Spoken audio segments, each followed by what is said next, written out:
பூலித்தேவரின் புரட்சி. நாயக்க மன்னர்கள் பாளையங்களை 72 பகுதிகளாக பிரித்தனர்.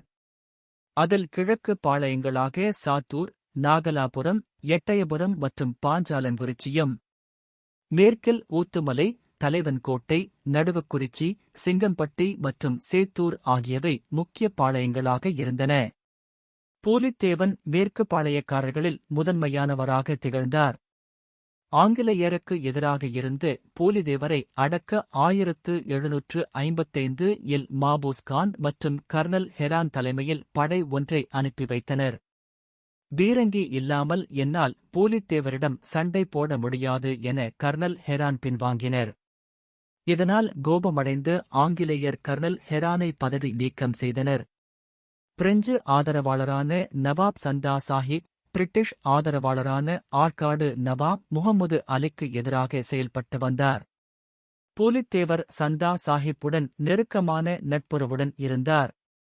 பூலித்தேவர் ஆங்கிலேயருக்கு எதிரான கூட்டமைப்பை உருவாக்கினார்.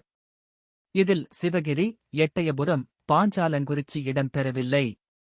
ஆங்கிலேயர்கள் புதுக்கோட்டை மற்றும் ராமநாதபுரம் மன்னர்களின் ஆதரவை பெற்றனர். பூலித்தேவர் ஹைதர் அலியின் ஆதரவை கேட்டபொழுது அவர் மராத்தியர்களுடன் போர் புரிந்து வந்த காரணத்தினால் பூலித்தேவருக்கு உதவ முடியவில்லை.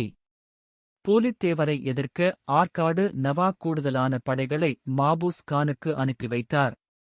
திருவிதான்கூர் மன்னர் 2000 படை வீரர்களை பூலித்தேவருக்கு ஆதரவாக அனுப்பி வைத்தார். களக்காடு என்னுமிடத்தில் மாபூஸ் கானின் படைகளை தோற்கடித்து வெற்றி கொடி நாட்டினார். 1756 முதல் 1763 வரை திருநெல்வேலியில் ஆங்கிலேயரின் ஆதிக்கம் இல்லாமல் பார்த்துக் கொண்டார். இதனால் கோபமடைந்த ஆங்கிலேயர்கள் நேரடியாக பூலித்தேவருடன் போர் புரிய திட்டம் வகுத்தனர். பூலித்தேவரை எதிர்க்க சரியான ஆள் யூசுப் கான் என்னும் கான் சாஹிப்-ஐ தேர்ந்தெடுத்து அனுப்பினர். யூசுப் கான் என்பவர் வேறு யாருமல்ல, மருதநாயகம்தான். இவர் மதம் மாறி யூசுப் கான் என பெயரை மாற்றிக்கொண்டார். நம்ம நடிகர் கமலஹாசன் கூட இவர் பெயரில் ஒரு படம் எடுக்க முற்பட்டார். ஆனால் அது பாதியிலேயே கைவிடப்பட்டது. சரி, நாம் பாடத்திற்கு வருவோம். வெறும் படைகளை கொண்டு பூலித்தேவரை வெற்றி கொள்ள முடியாது என்று அறிந்திருந்த யூசுப் கான் பீரங்கி படைகளை ஆங்கிலேயரிடம் கேட்டார். யூசுப் கானிற்கு 1760இல்தான் பீரங்கி படைகள் வந்து சேர்ந்தன. பிறகு பூலித்தேவரின் கோட்டையை முற்றுகையிட்டு 2 மாதங்கள் தாக்குதல் நடத்தினர். இதன் விளைவாக பூலித்தேவரின் 3 முக்கிய கோட்டைகள் நெற்கட்டும் செவல், பனையூர் மற்றும் வாசுதேவ நல்லூர் ஆகியவை கைப்பற்றினர். பூலித்தேவர் தப்பித்து தலைமறைவானார்.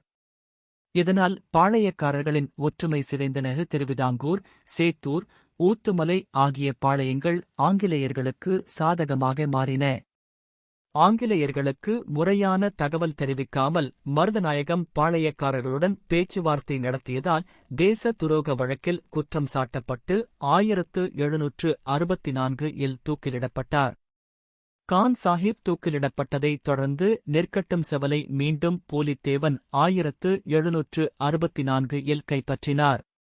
எனினும் கேப்டன் கேம்பெல் என்பவரால் 1767 இல் தோற்கடிக்கப்பட்டு நாடிழந்த நிலையிலேயே காலமானார்.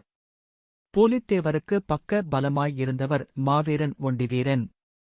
ஒரு போரில் தன் கையை இழந்தவர் வருத்தப்படாமல் ஆங்கிலேயரின் கோட்டைக்குள் புகுந்து பல தலைகளை கொய்த எனக்கு கிடைத்த பரிசு என்று கூறினார். பூலித்தேவரின் வாழ்க்கை ஒரு வீரம் நிறைந்த வரலாறாக பார்க்கப்படுகிறது. ஆங்கிலேயரை எதிர்த்து முதல் பாளையக்காரர் என்ற பெருமை இவரையே சாரும்.